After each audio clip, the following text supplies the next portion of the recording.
What is up, guys? Welcome to the Being Beautifully Honest podcast and channel. Thanks for being here, being subbed. If you're not, hit the button. And if you're listening on YouTube, hit the like. It's like walking in the room and hitting that light switch. Let's brighten up the place and get into the royal drama.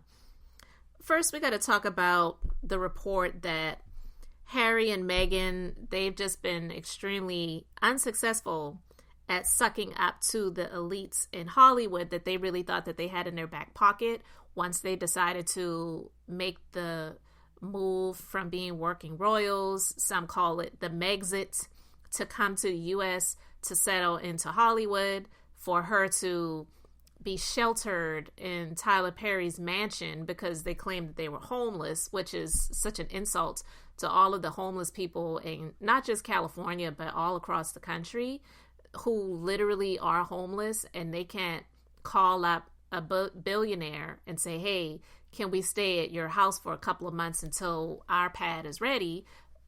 No, you know what I mean? But yeah, they have been doing a lot when they first came to Hollywood to make their stamp being Hollywood elites and socialites and pretty much being given these deals that, to be quite honest, they really did not work for or deserve to have, when there are a lot of talented people that do a whole lot more than what they have done, or maybe I would even say capable of doing, that are not given multi-million-dollar deals by Spotify, by Netflix, and whatever, just because of who you are. And while we do know that the nepotism is a real thing, not just in Hollywood, but in other industries where people, they bring on their families and they hire their families. I don't think there's anything wrong with that, because it's like, if your family isn't going to look out for you, if you have skills, I'm not saying you should just give people stuff just because they are family, but if they have skills and they can help them out, why not? Why not do that? But to just be given these deals and these opportunities just because of who you are, and you really haven't shown that you have the skills to be an asset to these organizations that are offering you these multi-million-dollar deals, I just thought was absolutely stupid.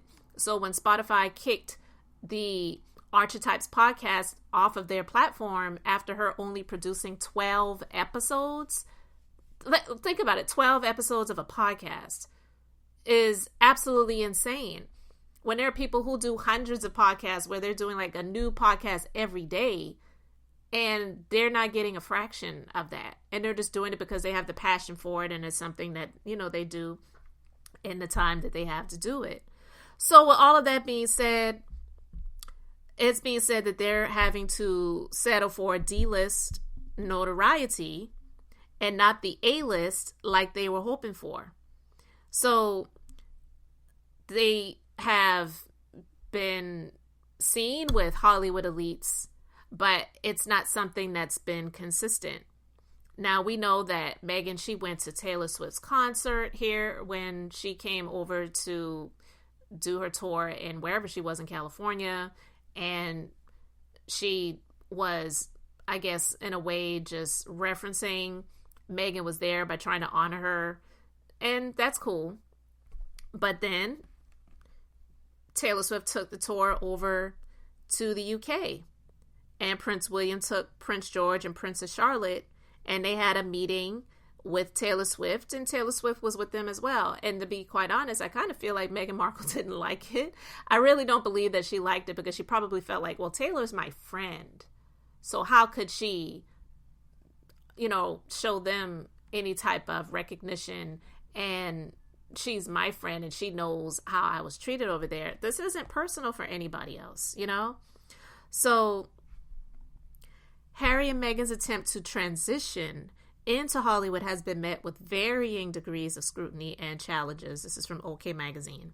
Moving from the structured world of British royalty to the competitive and often unpredictable entertainment industry presented hurdles to the pair, even with Meghan's past acting experience.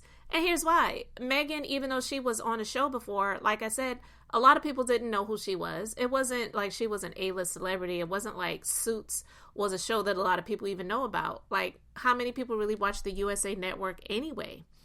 So it continues. Their shift involves not only adjusting to different roles and public expectations, but also competing with established actors and personalities already entrenched in Hollywood. Furthermore, the public's perception of their move from royalty to entertainment figures adds another layer of complexity, with their motives and abilities frequently questioned. And there you have it. Like I said, why would people just give them these deals when it's like, we already know what the motives were. The motives were to make money, to be seen, but were the abilities there? So yeah, the abilities were frequently questioned, but for some, it wasn't questioned enough to say, you know what, I don't think you all are a good investment. Yeah, the Netflix docuseries, Harry and Meghan, people watched it. I still haven't watched it. But again, that's similar to like a reality type show.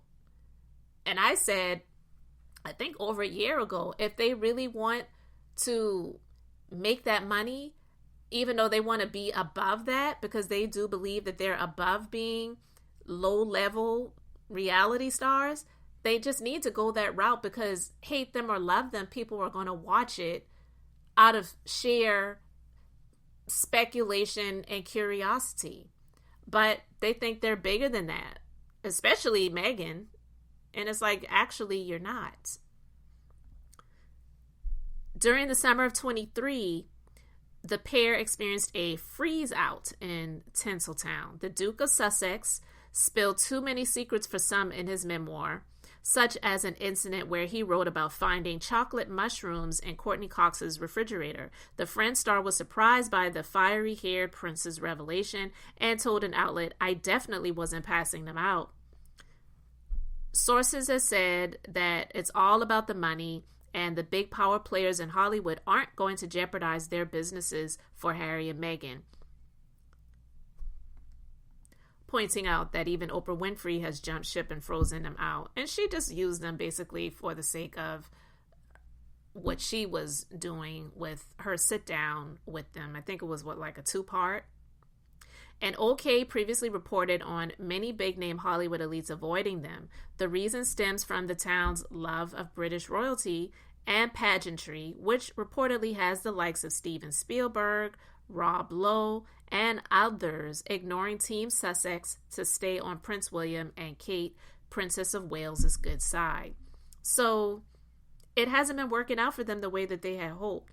And speaking of things not working out the way that they had hoped, it was reported that, well, it's not even just it's been reported, but it's actually happening that Prince William has been awarded and is being honored with the award that has been named after a war hero that a lot of people are just not understanding and they're not happy with.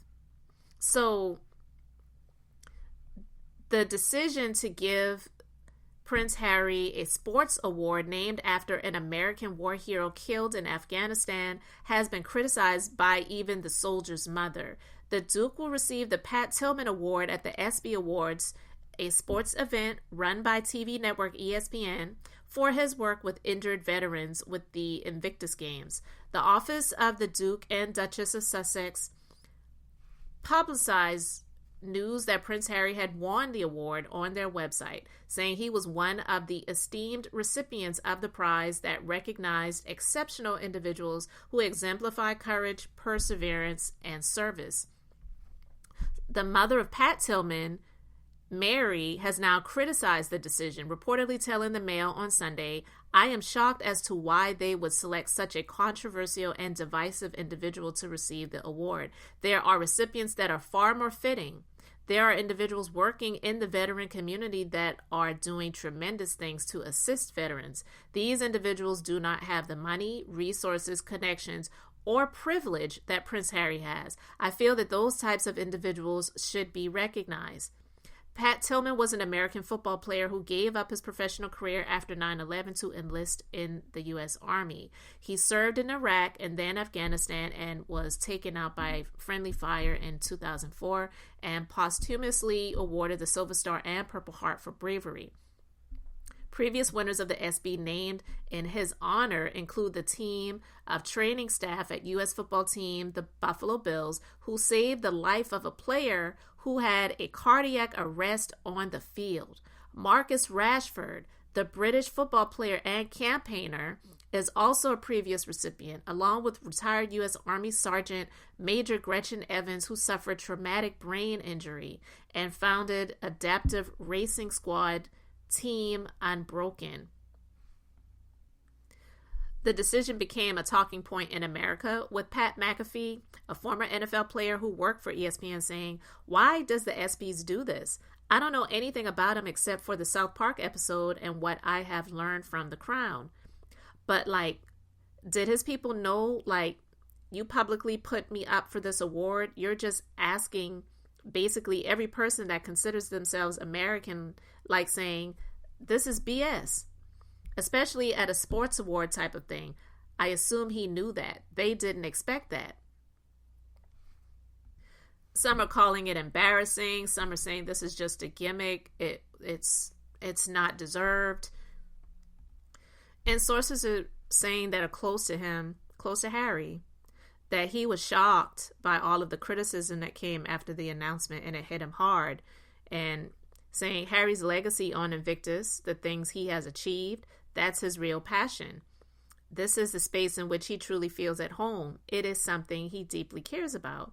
The reaction certainly took the shine off the award.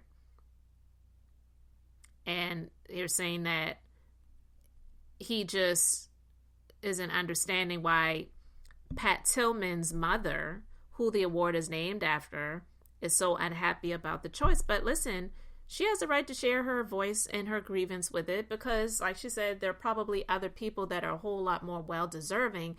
And I don't take anything away from his passion or his desire to help wounded soldiers or whatever, he does.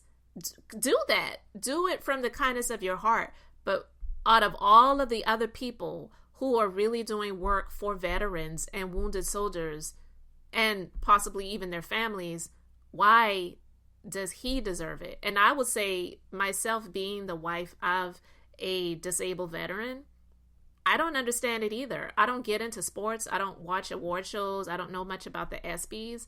But that, to me, it definitely is a slap in the face, because it's like all of these American soldiers, or those who have worked with the veteran community, out of all of the people, they chose Harry.